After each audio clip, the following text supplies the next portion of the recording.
Brigadier साहब आपके पास वापस आऊंगा। आपने देखा प्रीति ने अभी बताया कि कितना बड़ा मिसाइलों का जखीरा खरीदने जा रहा है इजराइल अमेरिका से।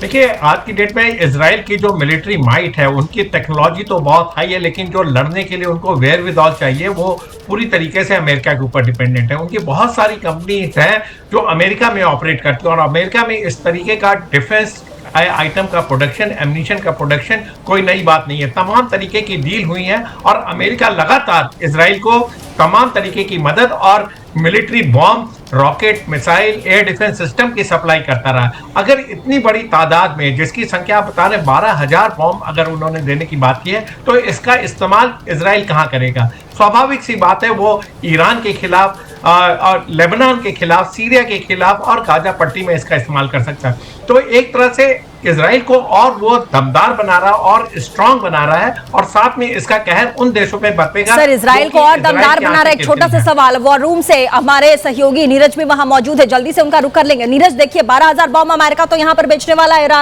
इजराइल को, लेकिन ऐसे में क्या ईरान के जो दोस्त अपने आप को पहले से उनका दोस्त कहते आ रहे हैं, चाहे वो चीन हो या फिर रशिया हो, ये लोग अपने आप को कहां देखते हैं इस वक्त ईरान के साथ?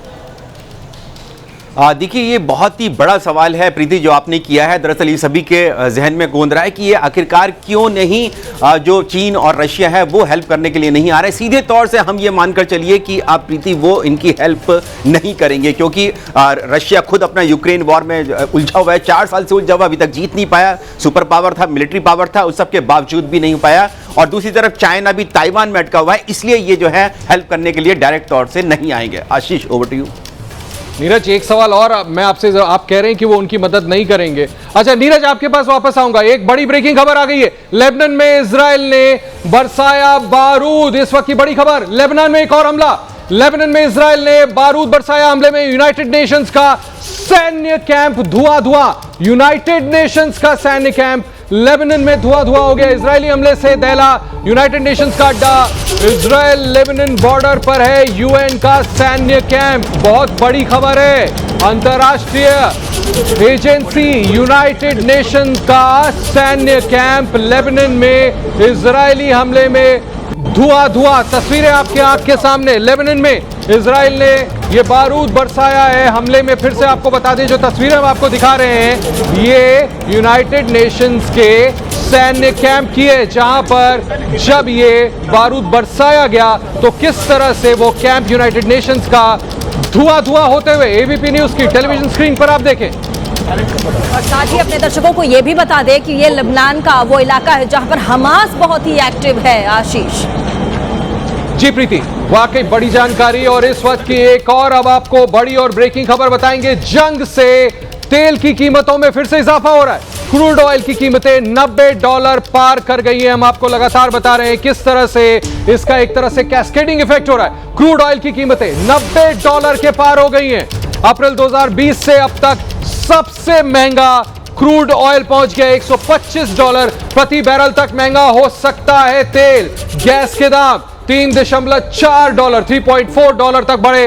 जंग से तेल की कीमतों में फिर से इजाफा हो रहा है। यह बहुत कंसर्निंग खबर है। क्रूड ऑयल की कीमतें $90 पार कर गई है। इस वक्त की बड़ी खबर।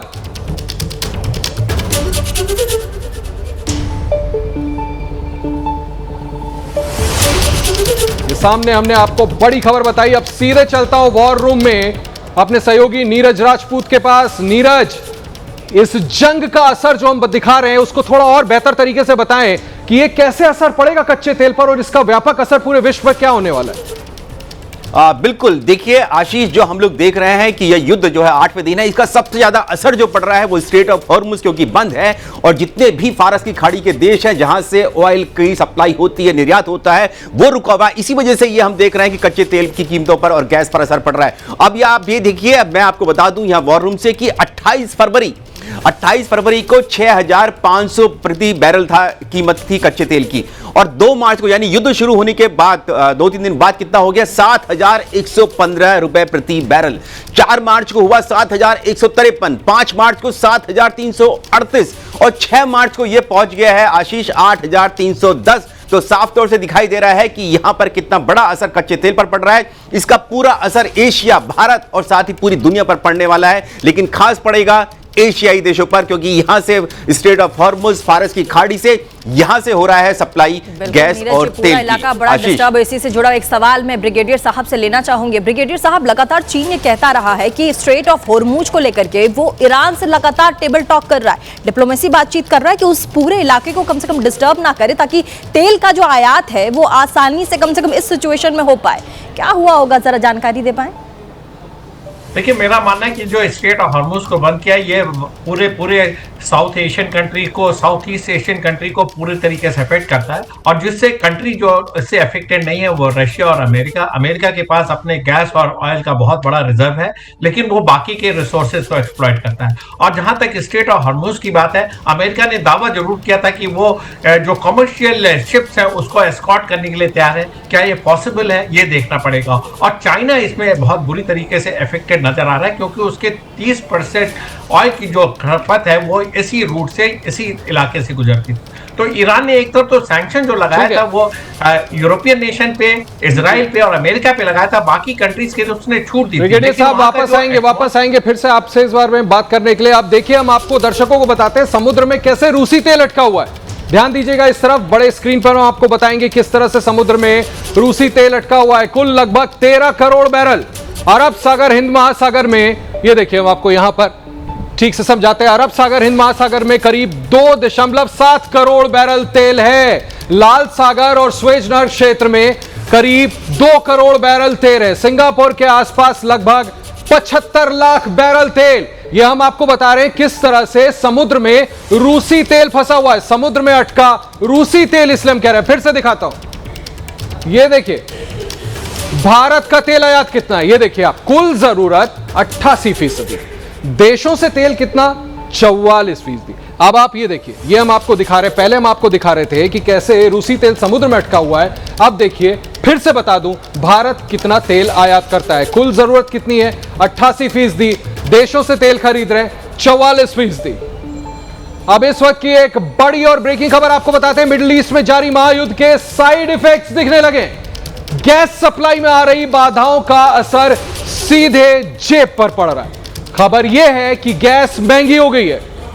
भारत में बढ़े एलपीजी सिलेंडर के दाम, घरेलू गैस सिलेंडर। ब्रेकिंग खबर, घरेलू गैस, कैसे तेल के दाम बढ़ते जा रहे हैं, जंग से तेल की कीमतों में इजाफा होता जा रहा है। नीरज के पास वापस चलता हूं वॉर रूम में। नीरज, जैसा आप बता रहे थे, ये तो भारत में सीधे इसका असर दिख रहा है, तेल के दाम बढ़ते जा रहे हैं।